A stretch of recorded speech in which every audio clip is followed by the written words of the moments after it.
میرا میرے دو سوال ہیں آپ سر۔ سے یہ پوچھنا چاہتا ہوں، میرا سوال یہ آپ کے سوال ہمارے جواب تو پوچھیں۔ اچھا سر، پولیس کے رویے کے بارے میں بات کرنی تھی، سوال پوچھنا تھا۔ آج صبح 2 کیسز رپورٹ ہوئے ہیں، مختلف کیسز میں 2 لوگ جو ہیں پولیس کی کسٹڈی میں جن کا انتقال ہوا ہے۔ یہ کافی تشویشناک بات ہے۔ اس سے پہلے تو اگر اس طرح کے کیسز ہوتے تھے تو پچھلی حکومتوں کو اس کا ذمہ دار ٹھہرایا جاتا تھا، لیکن آج کل یہ چیزیں بہت تواتر سے ہو رہی ہیں کیونکہ میڈیا میں رپورٹ ہو رہی ہیں، تو پورے پاکستان کی پولیس بالعموم اور پنجاب کی پولیس بالخصوص جو بہت بدنام ہے اس میں، یہ نئی حکومت نے کیا کیا ہے اور کیا کر سکتے ہیں اس کے بارے میں، کیونکہ بہت بروٹیلٹی سے یہ 2 قتل ہوئے ہیں۔ کیونکہ اس حکومت کے بارے میں تو ہماری پشتوں میں ایک وہ ضرب المثل ہے جو ہے کہ یہ تو چکنے گڑے ہیں، ان پہ تو کوئی چیز اثر نہیں ہوگی۔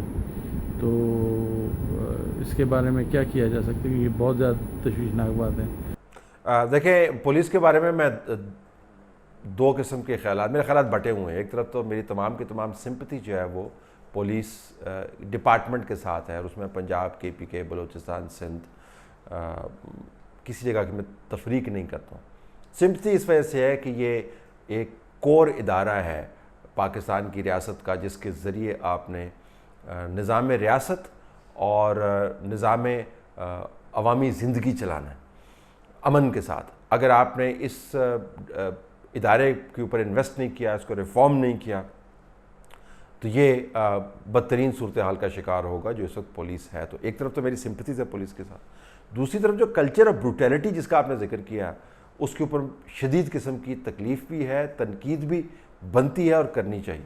پنجاب پولیس کا مجھے سمجھ ہے کہ کیوں اس کا حوالہ بار بار دیا جاتا ہے، کیونکہ عمران خان صاحب جب کنٹینر پر کھڑے تھے تو بات کرتے ہوتے تھے کہ میں گلو بٹ بن گئے ہیں پنجاب پولیس والے، اور میں گلو بٹوں کو ایسے کر دوں گا، اور میں IG کو گربان سے پکڑوں گا، اور میں اس کو پھانسی پہ لٹکا دوں گا۔ اس وقت وہ ایک اور قسم کی ذہنی کیفیت کے اندر ہوتے تھے، لیکن ظاہر ہے ان کے بیانات تو اپنی جگہ پر موجود ہیں۔ اب ان بیانات کے پیش نظر یہ جانا جا رہا ہے جی کہ آپ اس وقت تو گلو بٹ تھے، تو اس وقت جو ہیں وہ تارا مسیح بنتے ہوئے نظر آ رہے ہیں، یعنی ہر بندے جو ان کی کسٹڈی کے اندر جاتا ہے ہر دوسرا بندہ مارا جاتا ہے۔ یہ کیوں ہو رہے ہیں آپ؟ تو آپ نے کیا کیا ہے؟ تو بنیادی جو پنجاب کے اندر اس وقت مسئلہ ہے وہ پولیس کا مسئلہ نہیں ہے، وہ بزدار صاحب کا مسئلہ ہے، جو نااہل ترین چیف منسٹر آپ ڈھونڈ کے لگا سکتے تھے پاکستان کے طول و عرض میں سے، وہ آپ نے نکال کر پاکستان کے سب سے بڑے صوبے کے اوپر فائز کر دیا، اور صرف اس وجہ سے فائز کیا ہے کہ آپ کو پنجاب میں کچھ تگڑا چیف منسٹر چاہیے نہیں۔ اگر پنجاب کے اندر تگڑا چیف منسٹر آ گیا، اس نے ڈیلیور کرنا شروع کر دیا، تو مرکز کے اندر عمران خان کی جو حکومت ہے اس کو تھرتھلی پڑ جائے گی کہ پنجاب کا یہ بندہ آ کے مرکز کے اندر نہ بیٹھ جائے، اتنے حالات خراب ہیں۔ لہٰذا اپنے آپ کو سیکیور کرنے کے لیے پنجاب کے اوپر بزدار صاحب انہوں نے طاری کر دی ہیں، اور وہ جانے کا نام نہیں لے رہے کیونکہ عمران خان صاحب ان کو پرسنلی سپورٹ کرتے ہیں۔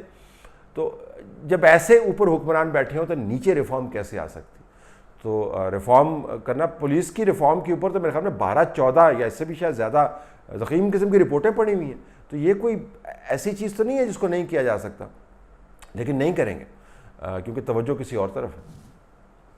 علیکم طلعت سر، چھوٹا منہ بڑی بات کرنے لگا ہوں سر۔ یہ ہمارے ملک کا جو پرائم منسٹر ہے، تو یہ مسئلہ کشمیر کے اوپر عجیب سی قوم کو کہانیاں سنا رہا ہے۔ اس طرح لگتا ہے کہ پوری قوم ایک گاؤں کے اندر ہے، اور یہ گاؤں کا ایک ٹیچر ہے، روز RSS اور نازی اور مودی اور BJP پوری قوم جانتی ہے نازی کیا تھی، حکومتیں کیا تھی، RSS کیا ہے، تو کس کام میں ابھی کبھی بولتا ہے میں ایمبیسڈر ہوں، 29 دن ہو گئی یہ چھپا ہوا بل کے اندر۔ دوسرے کو دیکھو، مودی غلط ہونے کے باوجود پوری دنیا کے دورے کر رہا ہے۔ ہمارے اسلامی ملک، 2 برادر اسلامی ملک کے اندر بھی وہ آ گیا، غلط ہونے کے باوجود سینہ تان کر گھوم رہا ہے، اور اس نے پوری قوم کی عزت غیرت کو داؤ پہ لگایا ہوا ہے۔ دوسرے تیسرے دن کھڑا ہو جاتا ہے ادھر، بس بیان بازی شروع کر دیتا ہے، آخری حد تک جائیں گے، ہم لڑیں گے، اور اگلی بات کرتا ہے کہ جنگ کسی مسئلے کا حل نہیں۔ دیکھیں، جس طرح میں نے کہا کہ تمام تر سینسرشپ کے باوجود جو تضادات ہیں وہ لوگوں کے اوپر واضح ہیں۔ عمران خان صاحب کا خیال ہے کہ وہ جو بھی الفاظ منہ سے نکالتے ہیں وہ تاریخ ساز الفاظ ہوتے ہیں۔ ان کا خیال ہے کہ وہ جس عقل و دانش کی معراج پر پہنچے ہوئے ہیں، دنیا میں آج تک وہاں پر کوئی نہیں پہنچا ہوا. یہ ایک ایسا عالم ہے جس سے آپ آرگو نہیں کر سکتے, جس سے آپ بتا نہیں سکتے کہ جناب آپ دنیا کو الٹا ہو کے دیکھ رہے ہیں, دنیا کسی اور طریقے سے صحیح نظر آتی ہے, آپ اسے آرگو نہیں کر سکتے ہیں. وہ ایک کیفیت میں مبتلا ہے, اس کیفیت سے نکلنے کا نام نہیں لیتے. ان ارد گرد جو لوگ ہیں وہ ان کو بتاتے نہیں ہیں کہ جی آپ اس کیفیت سے نکلیں, یہ حقائق سے بڑی پرے کی بات ہے. وہ تاریخ کے اوپر, جغرافی کے اوپر, وہ اسلامی قوائف کے حوالے سے اور اسلامی تاریخ کے اوپر اور بیسک فیکٹس جو ہے اپنی گورننس کے بارے میں اس کے اوپر سینکڑوں قسم کی ان کی ایسی باتیں ہیں کہ میرے خیال میں بہت زیادہ امبیرسنگ کیٹیگری کے اندر آتی ہیں.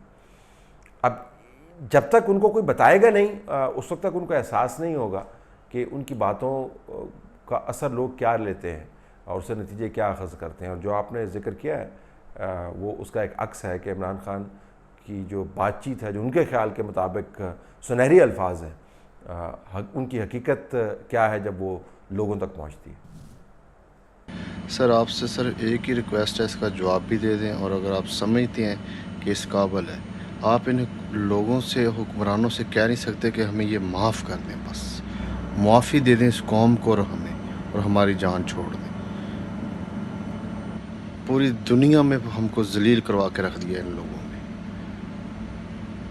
کوئی دنیا کا کوئی ایسا ممالک نہیں ہے جو ہماری بات سننا بھی پسند کرے. ان کو پتہ چلتا ہے یہ پاکستانی ہے, جو ویسے ہی کہتے ہیں ان سے دور ہو جاؤ, اور یہ باتیں کرتے ہیں اتنی بڑی بڑی کہ جیسے دنیا کو فتح ہی ان لوگوں نے کیا.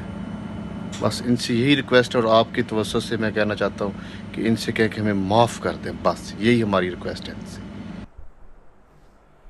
میں اس میں کیا اضافہ کر سکتا ہوں؟ سر یہ پاکستان میں جو گورنمنٹ کا سیٹ اپ چل رہا ہے یہ تو ناکام ہو چکا ہے, معاشی طور پہ بھی, سفارتی طور پہ بھی, سیاسی طور پہ بھی اور احتسابی طور پہ بھی. اور میرا جو خیال ہے یہ ایک دوسرے کو صرف ڈرا کے چل رہے ہیں ایک دوسرے کے ساتھ اب, کہ اگر تم نے مجھے چھوڑا تو میں آپ کے بارے میں یہ بتا دوں گا, دوسرا اس کو وہ ڈرا رہا ہے کہ تم نے اگر مجھے چھوڑا تو میں تمہارے بارے میں یہ بتا دوں گا. اور ان کو ڈر صرف یہ ہے کہ اب ان کا کہیں احتساب نہ شروع ہو جائے, اور اسی ڈر سے یہ اکٹھے جا رہے ہیں. اور یہ کتنی دیر تک اکٹھے چل سکتے ہیں, آپ کا کیا تجزیہ, اور واقعی یہ اسی ڈر سے اکٹھے جا رہے ہیں؟ تھینک یو سو مچ. انوائبل کا لفظ میں نے استعمال کیا جی, یہ چل نہیں سکتا اس قسم کا نظام. اور یہ آپ نے بڑی باریک بینی کا مظاہرہ کیا یہ جانتے ہوئے کہ اس نظام کی بنیاد جو ہے وہ فیئر ہے, وہ ڈسٹرسٹ ہے, وہ فرکشن ہے, وہ ایک طرح سے میوچول بلیک میلنگ کا ایلیمنٹ ہے, پاور بلیک میلنگ جس کو ہم کہتے ہیں. ذاتی بلیک میلنگ کی بات میں نہیں کر رہا. اور جو نظام اتنی منفی سوچ اور منفی اطوار کے اوپر مبنی ہو اس کی جڑیں ہمیشہ ڈھیلی رہتی ہیں, تو یہ انوائبل ہے. رات میں ٹیلی ویژن دیکھ رہا تھا, ایک آدمی کہہ رہا تھا جنگ جو ہے نا پاکستان کے گلی کوچوں میں لڑی جائے گی. میرے دل میں خیال آیا کہ اگر پاکستان کے گلی کوچوں میں جنگ لڑنی ہے تو اتنا جو ساز و سامان ہے, اتنے میزائل ہم نے بنا لیے, ایٹم بم بنا لیا, اتنی آرمی ہے, ملک و قوم کا سارا پیسہ ان پہ نشاور کر دیتے ہیں, وہ کس لیے آپ کر رہے ہیں؟ اگر جنگ جو ہے نا گلی کوچوں میں لڑی جانی ہے تو اس پہ ضرور بات کرنا. اور یہ جو دفاعی تجزیہ نگار ٹی وی پہ بیٹھ کے کہہ رہے ہیں یہ کیا قوم کو درس دے رہے ہیں کہ جنگ انہوں نے لڑنی ہے تو پھر یہ سب لوگ جو ہے نا فارغ کریں. دیکھیں جی, اللہ نہ کرے جنگ, میں پہلے بھی کہہ چکا ہوں کہ یہ جنگ کے معاملات جو ہیں انتہائی سنجیدہ معاملات ہیں, اور وہ تمام دفاعی تجزیہ نگاروں کے ساتھ, ان تمام چینلز کے ساتھ جن کو پلیٹ فارم فراہم کرتے ہیں, اور ان اداروں کے ساتھ جو ان دفاعی تجزیہ نگاروں کو بھیجتے ہیں کہ آپ کچھ تو خیال کریں لوگوں کے اندر آپ کس قسم کا کلچر پروموٹ کر رہے ہیں. یہ کتابی باتیں ہیں. جن ملکوں کے اندر جنگیں گلی کوچوں کے اندر لڑی جاتی ہیں ان کا حال آپ کے سامنے ہے. آپ نے سیریا کو دیکھا ہے, آپ نے افغانستان کو دیکھا ہے, آپ نے لیبیا کو دیکھا ہے. یہ بہت ہی حماقت کی ایک بدترین مثال ہے کہ اس قسم کی ڈسکشن کی طرف آپ جائیں. اور یقیناً جو ادارے ہیں سرحدوں کا دفاع کرنے کے لیے وہ دفاع کریں گے. کبھی یہ خواہش نہیں کرنی چاہیے, اور تجزیے کے اندر بھی نہیں لانا چاہیے گلی کوچوں کے اندر لڑی جائے گی. اس سے مراد یہ ہے کہ جب جو لوگ یہ بات کرتے ہیں گلی کوچوں کی, وہ مان رہے ہوتے ہیں کہ سرحدیں ہماری پار ہو جائیں گی اور محلوں کے اندر لوگ آ جائیں گے. آپ نے ورلڈ وارز کا اگر آپ قصہ اٹھا کے دیکھیں, دوسری جنگ عظیم اٹھا کے دیکھیں, اس وقت کے سوویت یونین کے اندر جو جنگ لڑی گئی گلی کوچوں کے اندر لڑی گئی. آپ ذرا کیجویلٹی ریٹس اٹھا کے دیکھیں. تو مجھے سمجھ نہیں آتی کس دنیا کے اندر یہ لوگ رہتے ہیں. میں آپ سے بالکل اتفاق کرتا ہوں. یہ کہنا کہ جنگ گلی کوچوں کے اندر لڑی جائے گی، یہ ماننا ہے کہ ہمارے بارڈر کراس ہو جائیں گے، اور یہ ماننا کہ ہمارے بارڈر کراس ہو جائیں گے سے مراد یہ کہ ہم صحیح طریقے سے دفاع نہیں کر پائے، اس طرف جانے نہیں چاہیے، ایسی بات کرنی نہیں چاہیے.